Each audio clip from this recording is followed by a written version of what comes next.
Let's talk about feedback. Feedback is something that we all discuss these days. We have feedback apps, feedback processes, and all the things. But what is, I guess, very often underestimated is how the social situation determines whether a feedback is effective or not. It's really the social situation. It's not just the content of feedback, it's how feedback happen, really. And let me share with you some different situations, and you will instantly see that situations really can differ and really can have a different effect on feedback. You're going to feel it. So here's a very simple way to look at it. Here we have employee 1 and employee 2. And in this situation, employee 2 is asking employee 1 for feedback. It goes like this. Hey, John, what do you think I can do better here in the team?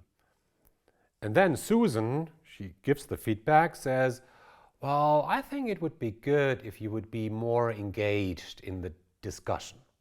I think you have so much knowledge to share.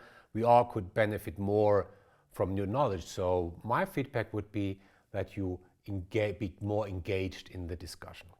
That's the feedback John gets. He was asking for it. This is what we called a solicited feedback. Now let's come to situation number 2. This is an unsolicited feedback.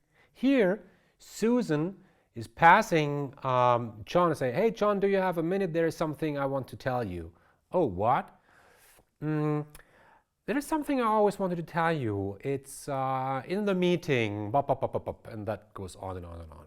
This is an unsolicited feedback. Same content, but it was triggered by the one who gives the feedback. And now you feel the difference.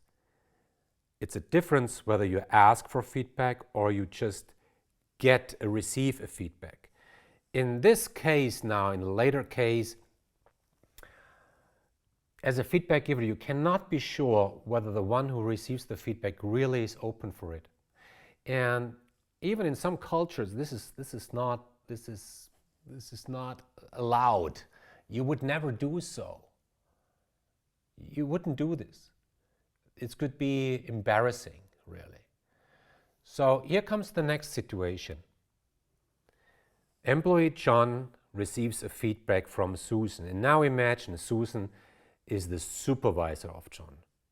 So Susan says exactly the same sentence. Hey, John, in the meeting, and so on. Yeah.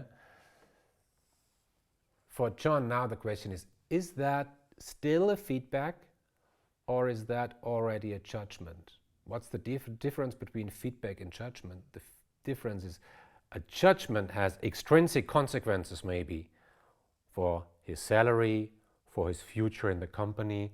You might think, And if she in this moment would pick her iPad and would make a note related to the competence teamwork, then it's clear it's a kind of formal judgment. And that triggers a process of negotiation, and John might react saying, well, yeah, I know, but I have reasons why I do so, and so on. So this is a totally new situation. Now, this is the fourth situation. Susan gives a feedback to John, but now John knows that Susan gives the feedback just because HR forces her to do so.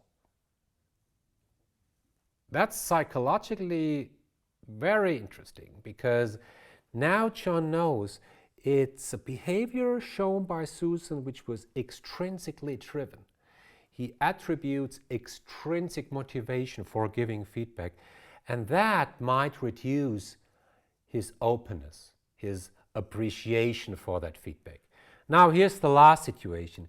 Here employees or an employee is asking for feedback from the client, from the customer, and the manager is just making sure that this happen.